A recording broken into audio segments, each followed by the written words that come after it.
عليكم ورحمة الله وبركاته. الحمد لله وكفى والصلاة والسلام على عباد الله الذين اصطفى وعلى آله وأصحابه الشرفاء.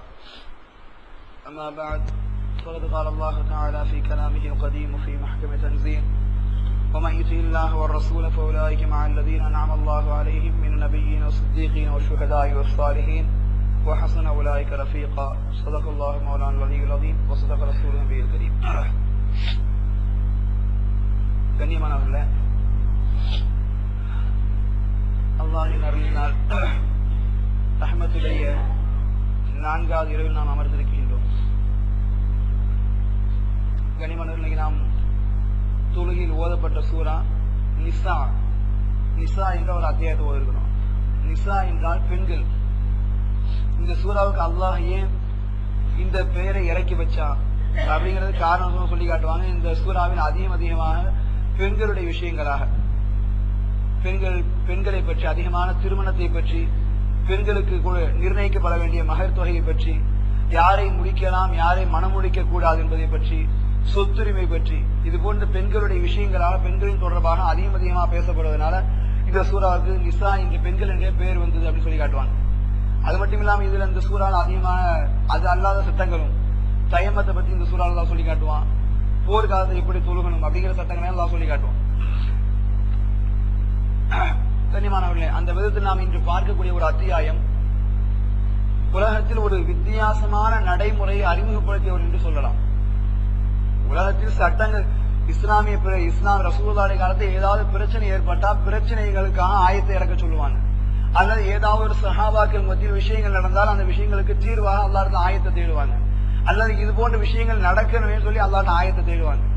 ஆனால் இன்று ஓதப்பட்ட ஒரு வசனம், அது இறங்கியதற்குண்டான காரணமே மிக மிக வித்தியாசமானது. அது சஹாபாக்களுடைய ஈமான் எந்த அளவுக்கு இருக்கும் என்பதை பற்றி அல்லாஹ் உணர்த்தி காட்டுவான். ஒரு அன்சாரி சஹாபி ரசூலுல்லாஹ்வுடைய சபையில் பள்ளியில் அவர் ரொம்ப கவலையாக உட்கார்ந்துக்கிறார். கவலையாக உட்கார்ந்து ரசூலுல்லாஹ் இந்த சபைக்கு ரசூலுல்லாஹ் வர்றாங்க. வந்து கேட்டாங்க, யா ஃபுலான் மாலி அராக மஹ்சூனா, உன்னை அப்பத்திலே பார்த்துக்கிட்டு ரொம்ப கவலையா சோகமா உட்கார்ந்து இருக்கே, வீட்டுல எதுவும் மனைவியோட பிரச்சனையா, அல்லது எதுவும் சொந்தத்தோட தகராறா, அல்ல ஏதாவது மன கஷ்டத்துல இருக்கிறியா, எதுக்காக நீ ரொம்ப நேரமா நீ கவலையா உட்கார்ந்துகிட்டு இருக்கிற, எதுக்காக ரொம்ப நேரமா நீ கஷ்டப்பட்ட மாதிரி கவலையா உட்கார்ந்துகிட்டு இருக்கிறிய? நீ சும்மா ஒரு 5 நிமிஷம் கூட பயணம் பண்ணா நம்மள சில பேர் அப்படியே பார்ப்பான், அப்படி முறைச்சு பார்ப்பறது. அப்படி அந்த 1:20 தாண்டிச்சுனாலே அப்படி பார்வை மேலே ஏறும்.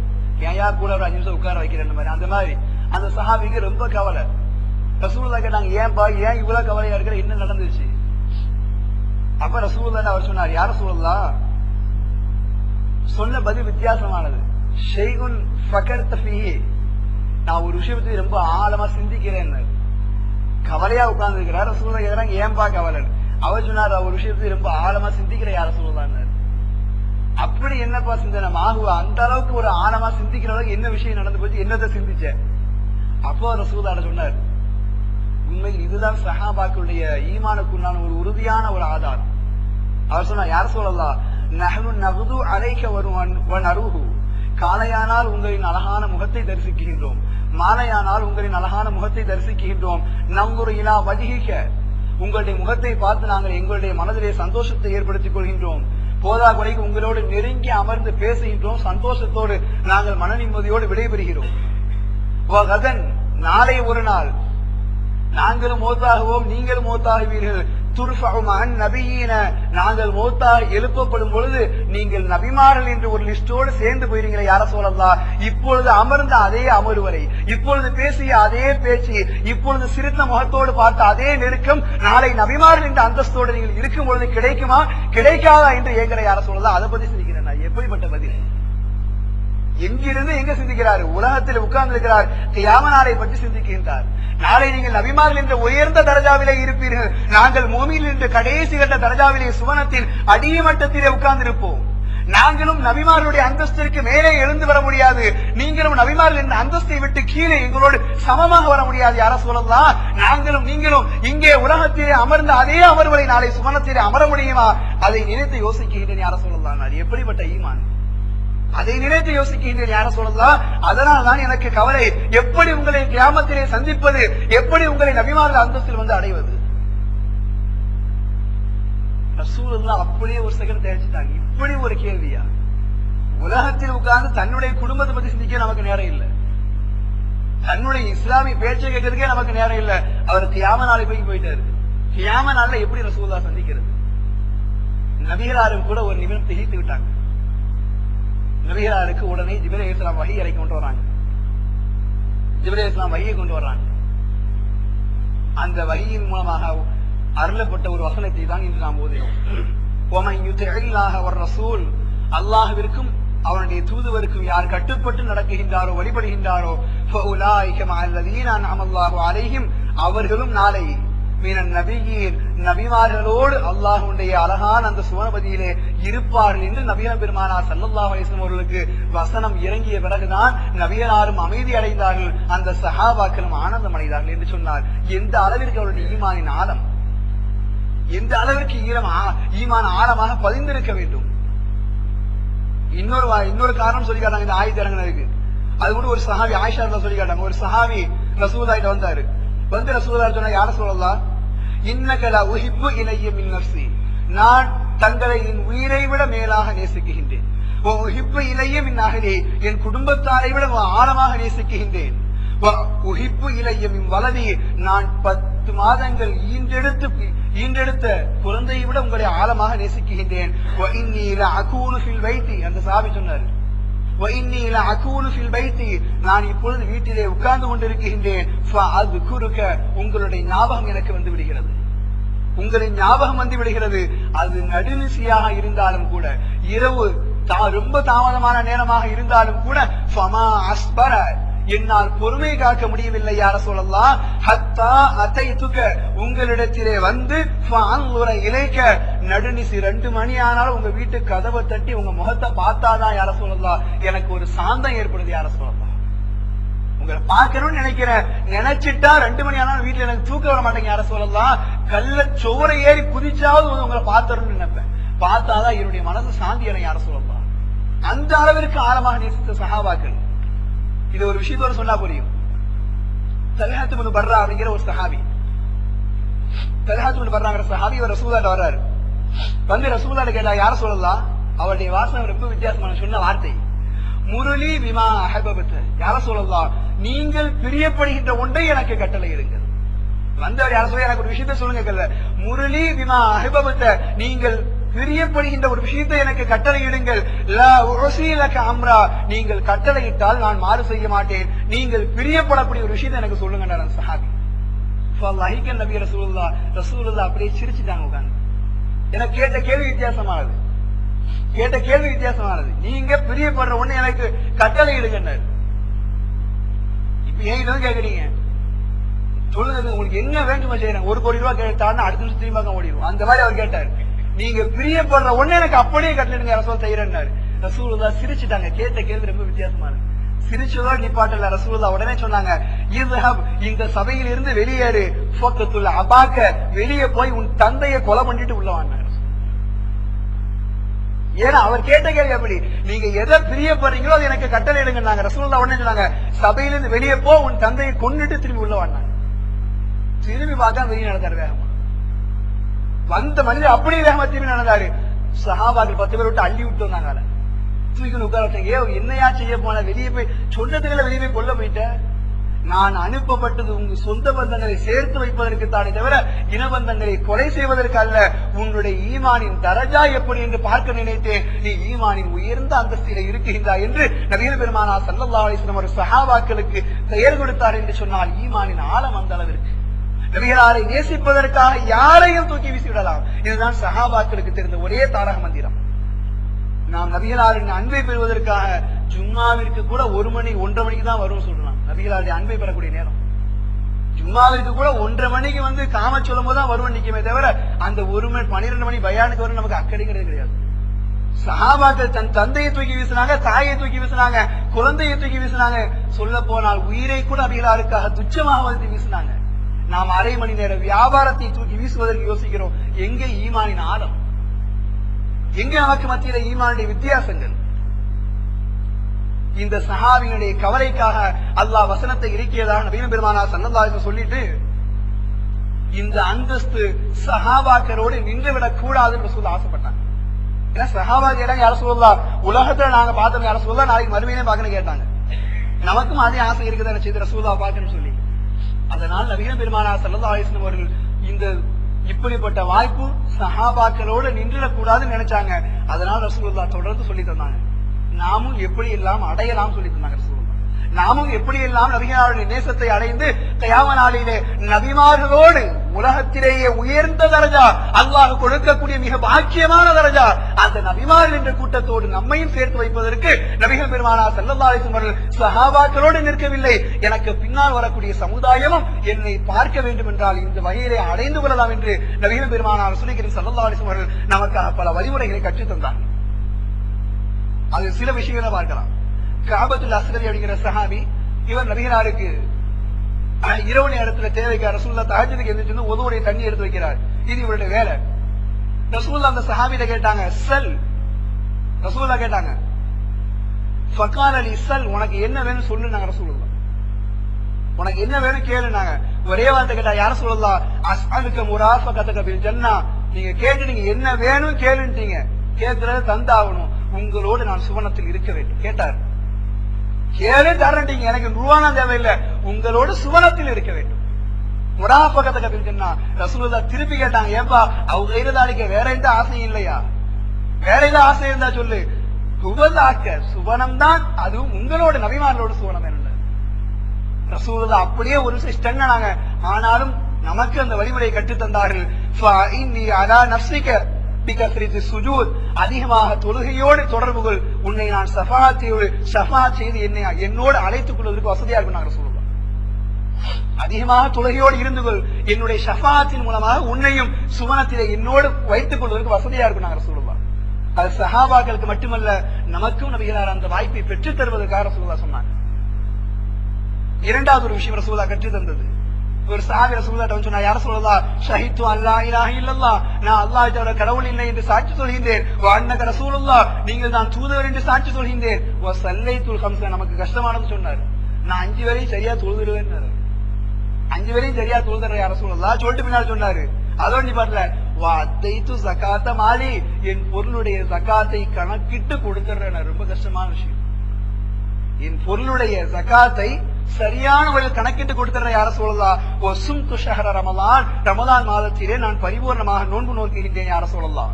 இவ் அனைத்தையும் நான் செய்து விடுகின்றேன் என்று அவர் சொல்லி நிப்பாட்டல ரசூலுல்லாஹ் உடனே சொன்னாங்க, மம்மா தஆலா தாலிக, இதே நிலைமையில் நீ மௌத்தானால் கான மஅன் நபியீன வ ஸித்தீகீன வ ஷுஹதா, நாளை நீ இருக்கக்கூடிய இடம் நபிமார்களோடு சேர்ந்து இருப்பாய் என்று நபிகளார் சொல்லி காட்டினாங்க. அது அந்த சஹாபிக்கு மட்டுமல்ல, நமக்கும் சேர்த்து நபிகளார் சொல்லி காட்டினாங்க. ஆனா இந்த விஷயம் நம்ம ரொம்ப கஷ்டப்படுற விஷயம். 5 வேளை தொழுறது ரொம்ப கஷ்டப்படுறோம். நம்ம தான் ஜகாத் கொடுக்க ரொம்ப யோசிக்கிறோம். நோம்புன்னா தராவியில நிக்கிறதுக்கே ரொம்ப கஷ்டப்படுறோம். இதுல நமக்கு சான்ஸா, இதோட வேற ஐடியா இருந்தா சொல்லுங்க ரசூலுல்லாஹ். அதனால விடல, அடுத்த ஐடியாவும் சேர்த்து சொன்னாங்க ரசூலுல்லாஹ். ஏன்னா நம்ம கஷ்டப்படுறோம் தெரிஞ்சு போச்சு. அதனால ரசூலுல்லாஹ் 3வது வழிமுறையை சொல்லி காட்டினாங்க, மன் கரஅ அல்ஃப ஆயத்தின் ஃபீ ஸபீலில்லாஹ், எவன் ஒரு 1000 வசனங்களை ஓதுவானோ கதப யௌமல் கியாமா, அவன் கியாம நாளிலே எழுதப்படுவான் மஅன் நபியீன வ ஸித்தீகீன வ ஷுஹதாஇ வ ஸாலிஹீன் இன்ஷாஅல்லாஹு தஆலா. நீங்கள் 1000 வசனங்களை ஓதி வாருங்கள், அல்லாஹ் நாடினால் கியாம நாளையில் உங்களுடைய அந்தஸ்தை நபிமார்களோடு ஏற்றி வைப்பான் நாங்க சொல்லுவோம். இதுலயும் கூட நம்ம சில பேர் தான் வரும், நடக்கிறதுக்கு அடிப்படையே தெரியல, என்ன பண்ண முடியும். அதனால ரசூலுல்லாஹ் அதையும் விட்டு வைக்கல, அடுத்த சான்ஸ் கொடுத்தாங்க ரசூலுல்லாஹ். ஏன்னா எப்படியாவது நாம் நபியோடு இருக்கணும்னு நபி ஆசைப்பட்டாங்க. நாம் அந்த ஆசையை கொஞ்சம் கூட படுறது இல்லை. ரசூலுல்லாஹ் ஆசைப்பட்டாங்க, என் உம்மத்தெல்லாம் என் கூட இருக்கணும் ரசூலுல்லாஹ் ஆசைப்பட்டாங்க. அதனால் பல வழிமுறைகளை தொடர்ந்து ரசூலுல்லாஹ் சொல்லிக்கிட்டே இருந்தாங்க. பல வழிமுறைகள் சொல்லிக்கிட்டே இருந்தாங்க ரசூலுல்லாஹ். 4வது ஒரு வழிமுறை ரசூலுல்லாஹ் சொல்லி கொடுத்தாங்க. ஏன்னா இந்த 3 நமக்கு ரொம்ப கஷ்டமான விஷயம். 5 வேளை தொழுறது கஷ்டம், ஜகாத்தை சரியா கொடுக்கறது கஷ்டம், நோம்பு நோக்கிறது கஷ்டம், தராவிய தொழுறது கஷ்டம், குர்ஆன் ஓதுறது கஷ்டம். அதனால இந்த வழியெல்லாம் நமக்கு கைவிட்டாங்க. ஷார்ட் கட் ரசூலுல்லாஹ் அதையும் கற்றுக் கொடுத்தாங்க. நபிகளார் அதையும் சொல்லிக் கொடுத்தாங்க. அத்தாஜிரு ஸதீகுல் அமீன் மஅன் நபியீன். சரி, இலகுவான ஒரு வழி. நீ செய்யக்கூடிய தொழுகையை தான் மறந்துட்ட. எதனால மறந்த? நான் தொழில் செஞ்சேன் மறந்தேன். அந்த தொழிலையாவது ஹலாலை பேணி செய். அத்தாஜிரு ஸதீக், பேசக்கூடிய வார்த்தை வியாபாரத்திற்காக. உண்மையை பேசி சம்பாதி, ஹலாலை பேசி சம்பாதி. அந்த வியாபாரம் உண்மையாக இருந்தால், இன்னைக்கு அத்தனை பேரும் அடிபட்டு போயிடும். செய்யற தொழில அவ்வளவு மோசடித்தனம், செய்யும் தொழில் அவ்வளவு கலப்படம், அவ்வளவு மோசடித்தனம், அவ்வளவு ஏமாற்றுத்தனம், அவ்வளவு ஏமாற்று பேர் வழி. எவனா ஏமாந்தா சரி, நம்ம கையில காசு இருந்தா சரி, சிறியவன் முதல் பெரியவன் வரை, சாதாரண மளிகை கடையில ஆரம்பிச்சு கோர்ட்ல வாதாடுற வக்கீல் வரைக்கும் நீங்க அது மூலமா ஆகிப்போச்சு. பீஸ் இவ்வளவு நிர்ணயிச்ச பிறகு எனக்கு அதை விட அதிகமா வேணும்னு ஆசைப்படக்கூடிய வக்கீல தான் நீங்க உலகத்துல பார்க்க முடியும். ஏன் ரசூலுல்லாஹ் சொன்னா, வக்கீலாக நிர்ணயிச்சது வக்கீல் என்பது தொழில் சாதாரணம் அல்ல. தீர்ப்பு வழங்கக்கூடியது அல்லாஹ் செய்யக்கூடிய ஒரு தன்மை. அதில் நிரந்தரமாக சரியாக இருக்கணும், இல்லைன்னா தலைகீழ நரகத்துக்கு அடிமா. ஏன்னா சாதாரண பொறுப்பு அல்ல இது. மளிகை கடையில பொருளை வித்துட்டு போற பொருள் அல்ல. நீதிபதி, இவன் நீதிக்காக வாதாடுபவன். நபிகளால் செய்து வந்த தொழில், நபிமார்கள் செய்து வந்த தொழில், அல்லாஹுடைய சட்டத்தை இயற்றக்கூடிய தொழில். அதுல இருந்துகிட்டு இன்னைக்கு நம்ம எத்தனை பேர், இன்னைக்கு சிறியவன் முதல் பெரியவனுடைய அத்தனை பேர் ஏமாற்று பேர் வழி. அந்த பாயிண்ட்லயும் அடிபட்டு போய் ரசூலுல்லாஹ் சொன்னாங்க, தொழுகைதான மறந்த, வியாபாரமா சரியில்லை. நபிகளால் அதை விட இலகுவான ஷார்ட்கட் கத்து கொடுத்தாங்க ரசூலுல்லாஹ். நீ வியாபாரத்தில் உண்மையாக இருந்தால் நபிமார்களோடு இருப்பாய். நீ செய்யும் தொழிலை அல்லாஹ்விற்கு பயந்து ஹலாலை பேணி மட்டும் செய்தால், உன்னுடைய லாபத்தை மட்டும் பார்த்தால் நீ அல்லாஹ்விடத்திலே இருப்பாய். உனக்கு தேவையானது அதுக்கு ரசூலுல்லாஹ் அழகான ஒரு அளவு நிர்ணயிச்சு கொடுத்தாங்க. எப்படி வியாபாரத்துல நான் எனக்கு இதுதான் தேவை, எனக்கு இவ்வளவு கரெக்டான அளவு நான் எப்படி கண்டுபிடிக்க முடியும்? ரசூலுல்லாஹ் சொல்லி காட்டினாங்க. அதை ஒரு பொருளை விற்கிற, இதற்கு 10 ரூபாய் வந்தா நீ செய்யக்கூடிய முதலை விட உனக்கு குடும்பத்தை கவனிப்பதற்கு ஒரு 5 ரூபாயும் சேர்த்து வைப்பதற்கு ஒரு 5 ரூபாய் போதுமானது. கொஞ்சம் ஆசைப்பட்டியா ஒரு 2 ரூபா, வருங்கால சேமிப்பு 2 ரூபா, ஆசைப்படு 12 ரூபா. அதை விட்டுட்டு 25 ரூபாய்க்கு நீ வித்தா எங்க போவீங்க? தெரியுது, நம்ம மனதுக்கே தெரியுது. இவ்வளவு வந்தால் வியாபாரத்தில் நமக்கு போதும் என்று தெரியுது. நபிகளார் தெளிவாக கற்றுக் கொடுத்தாங்க, எங்கே பாவம் ஆரம்பிக்கிறது, உன் மனது எங்கே அசைய ஆரம்பிக்கிறதோ அங்கே பாவம். வாங்கும் போதே தெரியும். கையில வக்கீல சாதாரணமா கையில டாக்டர் வாங்குற கையில 100 ரூபாய் பீஸ் தான் வாங்குறான், அவனுக்கு உள்ளுக்குள்ள அடிக்கிறது. நம்ம செய்யற வேலைக்கு 10 ரூபாய் போதுமாடா, சரி மிஞ்சினா 50 ரூபாய் போதுமாடா. 100 ரூபாய் வாங்குறவன் எங்கே உள்ளுக்குள்ளே மணி அடிக்க ஆரம்பிக்கிறதோ அங்கே பாவம் ஆரம்பமாகிறது. ரசூலுல்லாஹ் சொன்னாங்க, உன் மனதிடம் கேட்டுப்பார், ஹலால் ஹராம் தெரியலையா, மனதிடம் கேட்டுப்பார். மனது நியாயமாக தீர்ப்பை சொல்லும், ஆனால் ஷைத்தான் சொல்ல விடமாட்டான். மனதின்படி நடந்தால் நீ ஹராமை விட்டு தப்பித்தான் என்று நபிகளார் காட்டி தந்தாங்க. வியாபாரத்தின் அணுகுமுறை, தொழிலின் எப்படி, ஏன்னா தொழில் சாதாரண விஷயம் கிடையாது, நபிமாருடைய அந்தஸ்தை பெறக்கூடிய ஒரு விஷயம். நபிகளார் கடைசியா ஒரு விஷயம் சொல்லி காட்டினாங்க. அதுலேயும் ஷார்ட்கட்டுக்கு ரசூலுல்லாஹ் சொன்னாங்க, இதுவும் ஒரு நாளைக்கு முடியல, எல்லாமே கலப்படமாகி போச்சு. அதனால ரசூலுல்லாஹ் சொன்னாங்க, அல் மர்உ மஅமன் அஹப்ப, நீ வைக்கும் பிரியம் உண்மையானதாக இருந்தால் அந்த பிரியம் உன்னை சுவனத்திலே அந்த மனிதனோடு கொண்டு சேர்த்து வைக்கும். சஹாபாக்கிட்ட சொன்னாங்க, சஹாபாக்கள் சொல்லி காட்டாங்க. இந்த ஹதீஸை சொல்லக்கூடிய அனஸ் ரலியல்லாஹு சொல்லுவாங்க, அன்று நாங்கள் அடைந்த அளவுக்கு, அன்று நாங்கள் அடைந்த சந்தோஷத்தின் அளவுக்கு எல்லையே கிடையாது, அன்று நாங்கள் அடைந்த ஆனந்தத்திற்கு எல்லையே கிடையாது. ஏன்னா ரசூலுல்லாஹ்வை பிரியம் வைக்காத நாங்கள் யாருமே கிடையாது. பிரியம் ஒன்று மட்டும் போதும், உங்களை சுவனத்திலே அந்த பிரியம் யாரின் மீது வைத்தீர்களோ அவர்களோடு சேர்த்து வைத்துவிடும் என்று நபிகளார் சொல்லிவிட்டார்கள். அப்படியானால் நாங்கள் நபிகளாரோடு இருப்போம் என்பதற்கு இந்த ஒரு வார்த்தை போதும். அவ்வளவு சந்தோஷமா குதிச்சாங்க, அவ்வளவு ஆனந்தத்தில் குதிச்சாங்க. நமக்கு நம்பிக்கை வராது, எப்படி பிரியம் சுவனத்தில் சேர்க்கும்? அதற்கு ஆயிஷா ரலியல்லாஹு ஒரு கனவை கண்டிட்டு தன்னுடைய தந்தையிட்ட சொல்றாங்க, அபூபக்கர்லாட்ட ஒரு கனவு காண்றாங்க. தன்னுடைய வீட்டிற்குள் 3 சந்திரர்கள் இறங்கி வருது. அபூபக்கர் ஆரம்பிச்சாங்க, தந்தையே என்னுடைய வீட்டுக்குள்ள 3 சந்திரன், மிக பிரகாசமான சந்திரன் என் வீட்டிற்குள்ளே இறங்கி வருவதாக நான் கனவு கண்டேன். நான் அப்ப அபூபக்கர் சொன்னாங்க, நீ கண்ட கனவு உண்மையாக இருக்குமானால், 3 சந்திரன்கள் உன்னுடைய வீட்டிற்குள்ளே இறங்குவது உண்மையாக இருக்குமானால், அந்த கனவின் உண்மையான விளக்கம் 3 மிகப்பெரியவர்கள் உன்னுடைய இல்லத்திலே அடங்க பெறுவார்கள் என்று ஹஜ்ரத் அபூபக்கர் ரலியல்லாஹு விளக்கம் சொல்லி முடிச்சாங்க. நபிகள் பெருமானார் ஸல்லல்லாஹு அலைஹி வஸல்லம் மௌத்தின் போது ஹஜ்ரத் ஆயிஷா ரலியல்லாஹு கூப்பிட்டு வச்சு சொன்னாங்க, நீ கண்ட கனவின் முதல் சந்திரன் உன் இல்லத்திலே இறங்கி விட்டது. நீ கண்ட கனவின் விளக்கம் முதல் சந்திரன் உன் இல்லத்திலே இறங்கி விட்டது. நாங்க ஹஜ்ரத் அபூபக்கர் ரலியல்லாஹு ரசூலுல்லாஹ் குறித்து சொன்னாங்க. இப்போதைக்கு அந்த 3 சந்திரன் யாராக இருக்க முடியும்? ஹஜ்ஜிக்கு போனவங்களுக்கு ரொம்ப தெளிவாக தெரியும். ஹஜ்ரத் அபூபக்கர் ரலியல்லாஹு தன் மரணத்தின் சமயத்தில் மரணம் ஆயிட்டாங்க. அது அபூபக்கர் எல்லாம் மரணம் ஆயிட்டாங்க. மரணமானதற்கு பின்னால் சஹாபாக்கள் அபூபக்கர் ரலியல்லாஹு அன்ஹு தோளிலே சுமந்து எங்கே அடக்கலாம், எங்கே ஹஜ்ரத் அபூபக்கர் ரலியல்லாஹு அன்ஹு தஃபன் செய்யலாம், எங்க பூமியில அடக்கலாம் அப்படின்னு சொல்லி தோல்ல தூக்கி வச்சுட்டு கொஞ்சம் யோசனையோட தேடுறாங்க எந்த இடத்துல அடக்கலாம். அங்கிருந்து ஒரு சப்தம் வருகிறது. அங்கிருந்து ஒரு சப்தம் வருது, அவுசிலில் ஹபீப இலல் ஹபீப், அவுசிலில் ஹபீப இலல் ஹபீப், அவுசிலில் ஹபீப இலல் ஹபீப். என் நண்பனை என்னோடு சேர்த்து விடு, என் நண்பனை என்னோடு சேர்த்து விடு. சஹாபாக்கள் சொன்னாங்க, நாங்கள் ஆச்சரியத்திலே அப்படியே தலை குனிந்துட்டோம். உள்ளே இருக்கக்கூடிய கபர் நபிகளாருடையது. அபூபக்கர் ரலியல்லாஹு அன்ஹு ஜனாசாவை தூக்கி கொண்டு சஹாபாக்கள் எங்கே அடக்கலாம் என்று தெரிகின்றார்கள். அவுசிலில் ஹபீப இலல் ஹபீப் என்ற ஒரு சப்தம், என் நண்பனை என்னோடு சேர்த்து வைத்து விடு. உடனே முடிவு பண்ணாங்க, ரசூலுல்லாஹ் பக்கத்துல தான் அடக்கணும், நபிகளாருக்கு பக்கத்தில் தான் அடக்க வேண்டும். நபிகளாருடைய கபரில் இருந்தால் இந்த சத்தம் வந்திருக்க வேண்டும். ஏன்? நபிகளாருக்கும் அபூபக்கருடைய நண்பனுடைய நட்பை அறியாதவர்கள் யாரும் இருக்க முடியாது. உண்மையான நட்பு இருந்தால் சுவனத்திலும் சேர்த்து வைக்கும், அல்லாஹ் நாடினால் கபரிலும் அந்த நட்பு சேர்த்து வைக்கும். ரசூலுல்லாஹ் அவர்களுடைய கபர் உதாரணம் உண்மையாக. அதற்கு பிறகுதான் அபூபக்கர் அங்க அடக்கினாங்க. ஆயிஷா ரலியல்லாஹு கண்ட கனவின் இரண்டாவது விளக்கம், இரண்டாவது சந்திரன் அபூபக்கர் ரலியல்லாஹு, மூன்றாவது சந்திரன் ஹஜ்ரத் உமர் ரலியல்லாஹு. மூன்று சந்திரன் அடங்கப்பெறுவதாக கனவு கண்டாலும் கூட நட்பு என்பது உறுதியானதாக அல்லாஹ்விற்கு பிரியமானதாக இருந்தால் அந்த நட்பு உண்மையிலேயே அல்லாஹ்விடத்தை சேர்த்து வைக்கும். இதை சொன்ன உடனே அனஸ் ரலியல்லாஹு சொல்லி காட்டுறாங்க, அவருடைய தைரியத்தை உண்மையிலேயே பாராட்டும். என்ன வார்த்தையை சொல்றாங்க பாருங்க. அனஸ் ரலியல்லாஹு சொல்லி காட்டுறாங்க, தைரியமா சொல்லி காட்டுறாங்க. அனஸ் ரலியல்லாஹு, இன்னீ லா உஹிப்பு ரசூலுல்லாஹி ஸல்லல்லாஹு அலைஹி வஸல்லம், நான் நபிகளாரை பிரியம் வைக்கின்றேன். நிப்பாட்டல்ல, அபூபக்கர் உமர், அபூபக்கரையும் உமரையும் பிரியம் வைக்கின்றேன் சொல்லிட்டு வார்த்தையை சேர்த்து சொன்னாங்க, அல்லாஹ் கியாம நாளையில் ரசூலுல்லாஹோடு அபூபக்கரோடு உமர் ரலியல்லாஹுவோடு இவர்களோடு சேர்த்து என்னையும் எழுப்புவான் என்று நான் ஆதரவு வைக்கிறேன். எவ்வளவு தைரியம்!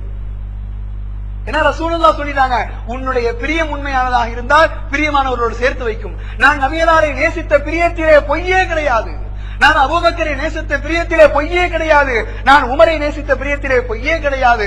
அதனால ரசூலுல்லாஹ் தைரியமா சொன்னாங்க. இதை விட இன்னொரு வார்த்தை தைரியமா சேர்த்து சொன்னாங்க, ரசூலுல்லாஹை போன்று என்னால் அமல் செய்ய முடியல. ஹஜ்ரத் அபூபக்கரை போன்று அமல் செய்து நன்மை பெற முடியாது, என்னால் முடியல. ஹஜ்ரத் உமரை போன்ற நன்மை அமல் செய்து நன்மை பெற முடியணும், ஆனா என்னால் முடியல. ஆனால் நபிகளாருடைய சொல்லுக்காக எனக்கு நம்பிக்கை இருக்கு, அவர்களை போன்று நான் அமல் செய்யாட்டும் பரவாயில்லை, அவர்களோடுதான் சுவனத்திலே இருப்பேன்னு சொன்னாங்க. எந்த தைரியத்துல சொன்னாங்க? நபிகளாருடைய சுன்னத்தை ஹயாத்தாக்கினாங்க, அந்த தைரியத்துல சொன்னாங்க. ரசூலுல்லாஹ்வுடைய சுன்னத்தை ஹயாத்தாக்கி நான் ரசூலுல்லாஹ்வை நேசித்தேன் அடையாளம் வச்சிருக்கிறேன். நீ நம்மள யாருக்காக சொல்ல முடியுமா? ஒருத்தர் எந்திரிச்சு நான் ரசூலுல்லாஹ்வுடைய சுன்னத்தை ஹயாத்தாக்கி இருக்கிறேன், நான் ரசூலுல்லாஹ்வோட இருப்பேன்னு சொல்ல முடியுமா? சஹாபாக்களுக்கு இருந்த தைரியம் நபிகளாருடைய சுன்னத்தை வாழ்க்கையிலே கடைபிடித்தது. குறைந்தபட்சம் நம்மிடம் ஏதாவது ஒரு சுன்னத்தை வாழ்நாளில் கடைபிடிச்சிருப்போமா? கண்ணியமானவர்களே, சுன்னத்தை கடைபிடிப்பதற்கென்று உறுதி செய்யுங்கள். அதிலும் முக்கியமான ஒரு சுன்னத்தை கடைபிடியுங்கள். ஜும்மாவுடைய தினத்தில் நபிகளார் நமக்காக எத்தனையோ சிறப்புகளை பெற்று தந்தார்கள். அந்த சிறப்பை அடைய வேண்டும். இன்ஷா அல்லாஹ் பாங்கு சொன்னால் நான் என் வியாபாரத்தை முடித்துவிட்டு பாங்கு சொன்னதும் பள்ளிக்குள்ளே புகுந்திடுவேன், புகுந்ததும் யாரிடம் பேச மாட்டேன், நபிகளாரின் ஒரு சுன்னத்தையாவது ஹயாத்தாக்குவேன். இன்ஷா அல்லாஹ், அல்லாஹ் நாடினால் இந்த ஒரு சுன்னத் என்னை நபிமார்களோடு சேர்த்து வைக்கும் என்று உறுதி எடுங்கள். இந்த ஒரு சுன்னத் என்னை நபிகளாரோடு சேர்த்து வைக்கும் என்று உறுதி எடுங்கள். தவறே கிடையாது. நபிகளாரின் ஒரு சுன்னத்தாவது நம்முடைய வாழ்க்கையில் இருந்தால் நிச்சயம் வாழ்க்கை வெற்றி அடையும். ஏன்னா என்ன சுண்ணத்தை செய்ய முடியாது. 24 மணி நேரம் தொப்பி போட்டே இருப்பீங்களா? அது இந்த மாதிரி முடியாது.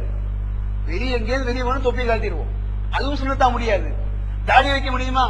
அதுக்கு நம்ம சம்மதிக்க மாட்டோம். குறைந்தபட்சம் வாரத்திற்கு ஒரு நாளாவது வாங்கு சொன்னதும் பள்ளிக்குள்ளே இருப்பேன், நபிகளாரின் சுன்னத்தை ஹயாத்தாக்குவேன் என்று உறுதி எடுங்கள். அல்லாஹ் ஜல்ல சுப்ஹானஹு வ தஆலா நம்முடைய இந்த சுன்னத்தான காரியத்தை அல்லாஹ் ஏற்றுக்கொண்டு யாருக்காக நம்முடைய சமுதாயத்திற்காக அல்லாஹ் ஆயத்தை இறக்கி வைத்து நீங்கள் நபிமார்களோடு இருக்கலாம் என்று அந்த சஹாபாக்களுக்கு அல்லாஹ் ஆதரவு சொன்னதை போன்று அந்த வசனம் நமக்கும் ஆதரவு சொல்கிறது. நமக்கும் அந்த வசனம் ஆறுதல் சொல்லி நம்மையும் அந்த வசனம் அமல் செய்ய தூண்டுகிறது. ஆக கண்ணியமானவர்களே, அல்லாஹ் ஜல்ல சுப்ஹானஹு வ தஆலாவின் ஒரு சுன்னத்தையாவது நபிகளாரின் ஒரு சுன்னத்தான விஷயத்தையாவது நம்முடைய வாழ்க்கையில் அமல் செய்வோம். அந்த சுன்னத்தை வைத்து இன்ஷா அல்லாஹ் நாளை கியாமத் நாளையில் நபிகள் பெருமானார் ஸல்லல்லாஹு அலைஹி வஸல்லம் அவர்களோடு இடம்பெறக்கூடிய பாக்கியத்தை நபிகள் பெருமானார்